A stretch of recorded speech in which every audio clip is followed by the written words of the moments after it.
Bonjour à toutes et à tous et bienvenue à cette nouvelle édition du Midi au Caire. On commence tout de suite avec le président Abdel Fattah al-Sisi qui s'est réuni hier avec le Premier ministre Mostafa Madbouli et le ministre de l'Électricité et de l'Énergie renouvelable Ahmed Asmat, le ministre des Finances Ahmed Kojok et le président de l'Autorité des affaires financières au sein des Forces armées, le lieutenant-général Ahmed El Chazli. La réunion a porté sur les projets de modernisation du réseau électrique national et les mécanismes de financement disponibles. À cet égard, le président Sisi a ordonné de poursuivre les efforts visant à améliorer les services d'électricité pour divers usages dans tous les gouvernorats de la République.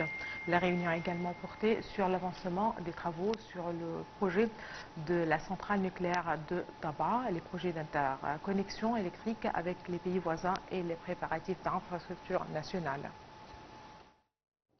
Le président Abdel Fattah el-Sisi a tenu hier une réunion avec le Premier ministre Mostafa Madbouli, le ministre de l'Électricité et de l'Énergie renouvelable Ahmed Asmat, le ministre des Finances Ahmed Kojok et le président de l'Autorité des affaires financières au sein des Forces armées, le lieutenant-général Ahmed El Chazli.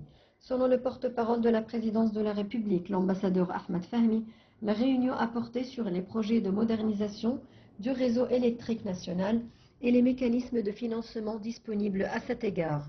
Le président a ordonné de poursuivre les efforts visant à améliorer les services d'électricité pour divers usages dans tous les gouvernorats de la République et à promouvoir le réseau national pour faire face à la consommation accrue de l'électricité.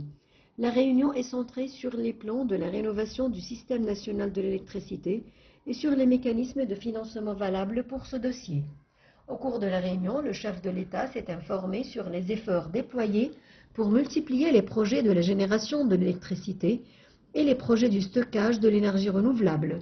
Le président a également examiné les moyens de tirer le plus grand profit de l'énergie renouvelable afin de faire face aux charges électriques élevées. La réunion a également porté sur l'avancement des travaux sur le projet de la centrale nucléaire d'Antabra et du calendrier de sa mise en œuvre. Les projets d'interconnexion électrique avec les pays voisins et les préparatifs d'infrastructures nationales pour cette interconnexion ont également été discutés.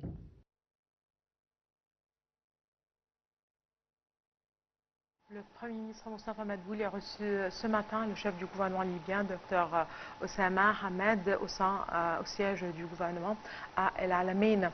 Les deux côtés ont débattu des moyens aptes à renforcer la coopération entre les deux pays dans tous les domaines, ainsi que la contribution des entreprises égyptiennes dans la reconstruction de la Libye.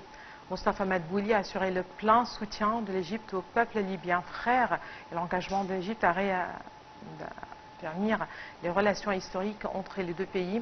Le chef du gouvernement libyen a pour sa part valorisé le soutien de l'appui éprouvé par l'Égypte au peuple libyen qui souffrait les séquelles du typhon Daniel qui avait dévasté la Libye l'an dernier.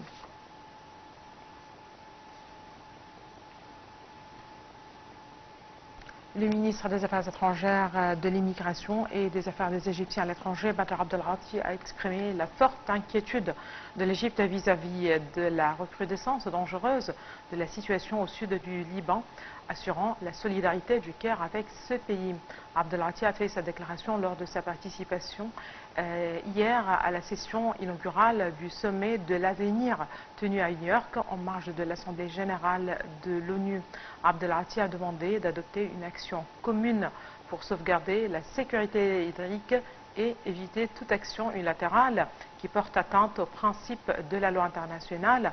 Il a en outre expliqué l'engagement de l'Égypte à maintenir ses efforts conjointement avec tous les pays pour réaliser un avenir meilleur qui reflètera la capacité des Nations Unies à faire face aux défis internationaux et réaliser la prospérité des peuples.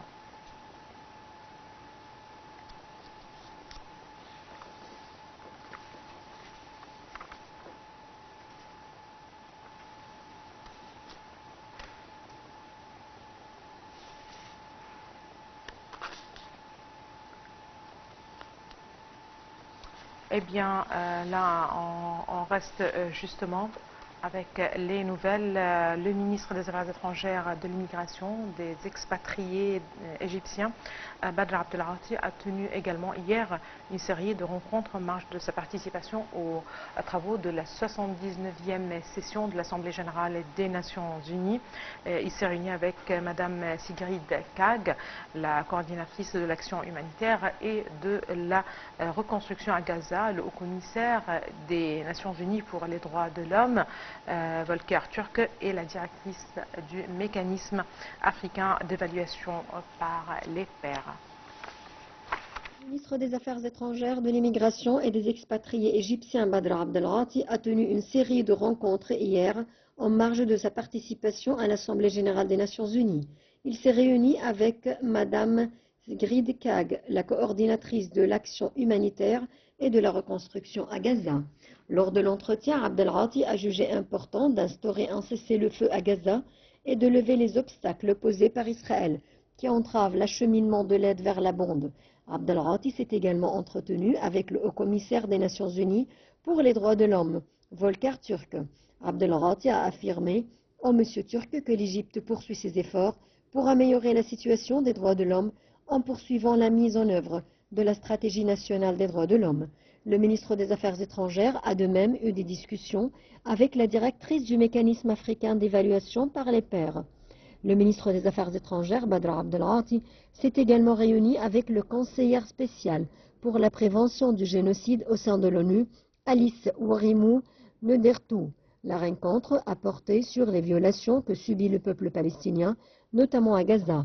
Abdelghati a souligné la nécessité que la responsable onusienne fasse pression pour mettre terme à ces violations et permettre aux aides humanitaires de pénétrer vers la bande de Gaza. Les discussions ont également porté sur la situation au Soudan et la nécessité de parvenir à une solution pacifique et un cessez-le-feu.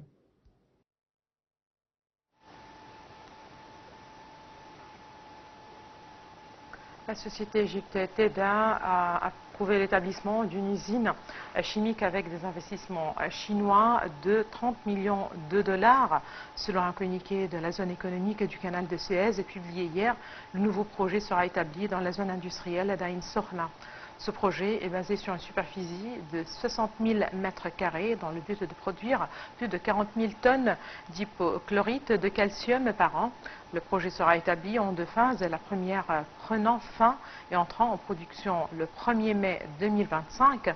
Le projet fournira plus de 100 emplois selon le communiqué.